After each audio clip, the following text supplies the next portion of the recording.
მიხეილ სააკაშვილის სახლი ყვარელში დღეს ნაციონალური მოძრაობის წევრებმა დაიცვეს. ბადრი შოშიაშვილი დეიდებთან და მამიდებთან ერთად სახლის დაკავებას რამდენიმე საათის განმავლობაში ცდილობდა. ამ ფორმით შოშიაშვილი იმ ზარალის ანაზღაურებას გეგმავს, რომელიც მისი თქმით 2012 წელს მიადგა. ნინო ბურჯაანძის პარტიის კახეთის ორგანიზაციის თავმჯდომარე დღის ბოლოს თბილისში დაიბარეს, თუ მისი მოთხოვნა სამართლიანობის აღდგენის შესახებ არ დაკმაყოფილდა, ბიზნესმენი პარასკევს სააკაშვილის სახლის მორიგი შტურმით იმუქრება.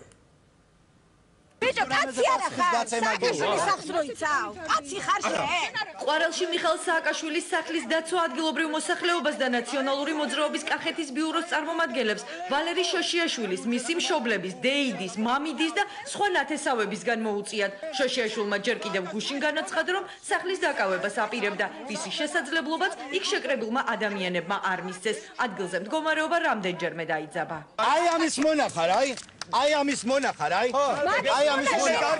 ქართული ფულის მონახარ, რუსული ფულის მონახარ. ბურჯანაძეს მიზეზი რის გამოც ვალერი შოშიაშვილმა და მისმა ნათესავებმა მიხეილ სააკაშვილის სახლში შეჭრა გადაწყვიტეს 2012 წელს ნაყიდი ეს უძრავი ქონება.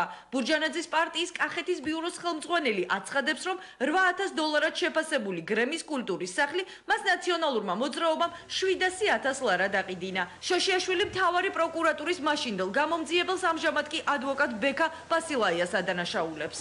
მან იძულებით შანტაჟით და მუქარით იძულებული გამხადა, რომ შემეძინა გრემის კულტურის სახლი. ეს არის აბსოლუტური ბლეფი, ეს არის ტყუილი.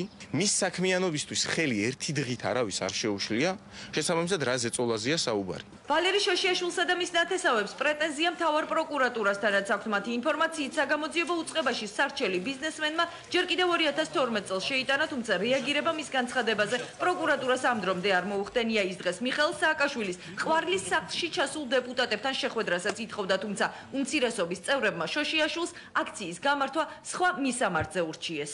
ის მგონი საუბრობს, რომ მას დაპირდნენ სამართლიანობის აღდგენას და ეს არ მოხდა. ეს დაპირებები გასცა ივანიშვილმა.